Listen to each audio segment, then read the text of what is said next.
Recording in progress.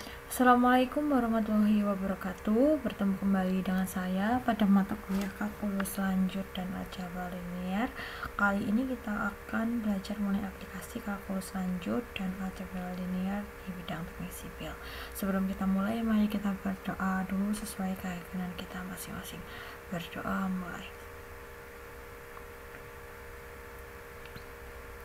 Nah, kali ini kita akan belajar aplikasi kalkulus lanjut dan aljabar linear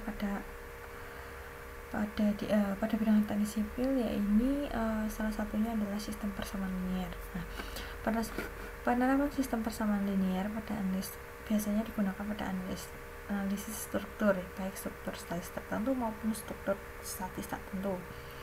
Analisis struktur digunakan untuk mengetahui gaya momen, gaya lintang, gaya normal, serta lanjutan sebagai akibat beban struktur itu sendiri atau beban dari luar.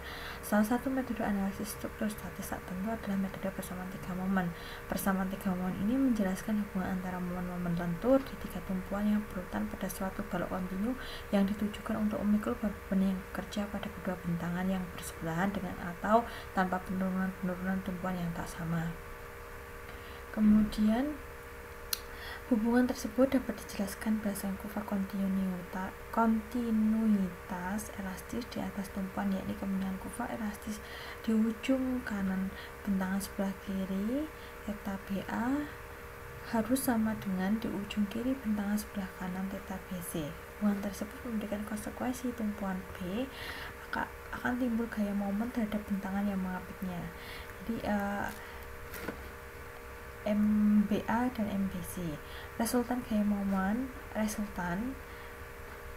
momen MBA dan MBC yang bersifat pada tumpuan tersebut harus nilainya sama dengan 0.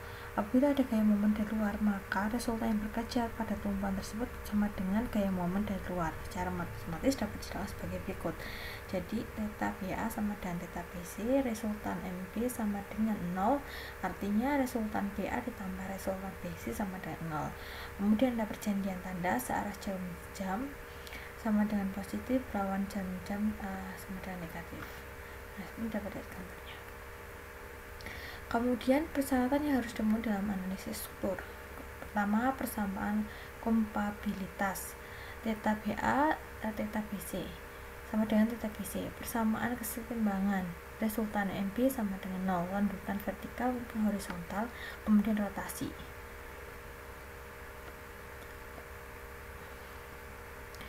Kemudian dalam melakukan analisis struktur dan sistem persamaan linear, hal-hal tahapannya antara lain pertama pemodelan, kemudian formulasi numerik, menyusun algoritma dari metode numerik yang dipilih, kemudian pemrograman operasional, kemudian evaluasi dari pemrograman dan operasional yang telah dijalankan.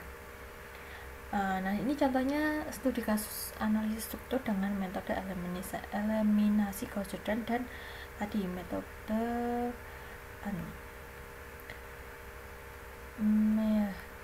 dengan metode eliminasi Gauss-Jordan dan juga metode tiga momen, persamaan tiga momen seperti itu.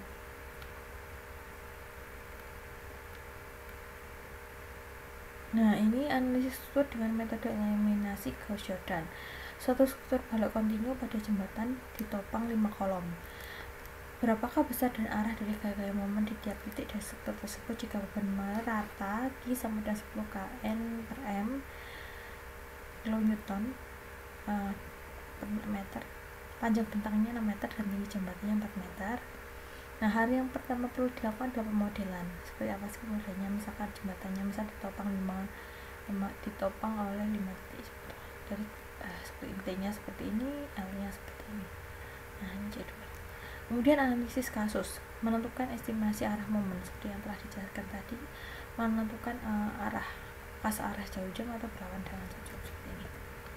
Kemudian harus memenuhi persyaratan, yaitu persamaan kompabilitas, persamaan keseimbangan seperti ini.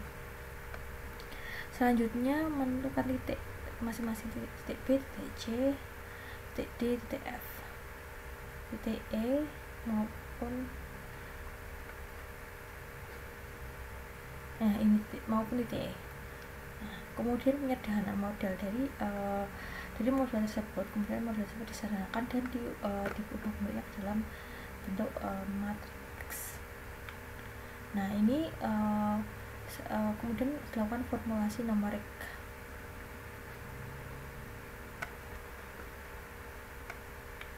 Setelah dilakukan formulasi numerik, dilakukan pemrograman script dibantu dengan program MATLAB. Jadi kita masukkan bahasa matrik tadi kita bacakan ke dalam bahasa program MATLAB. Nah, hasil analis seperti ini yang dilakukan dapat digunakan sebagai acuan pemodelan serta rancangan bahan yang akan dibuat seperti itu. Nah, ini hasil dari analisis. Nah, materi kita kali ini diresum atau diringkas dari Anonim 2013, penyelesaian analisis statis tak tentu dengan metode persamaan 3 momen dan metode eliminasi Gauss-Jordan serta berkaitan dengan MATLAB. Sekian, terima kasih, selamat belajar, semoga ilmunya bermanfaat. Saya akhiri, wassalamualaikum warahmatullahi wabarakatuh.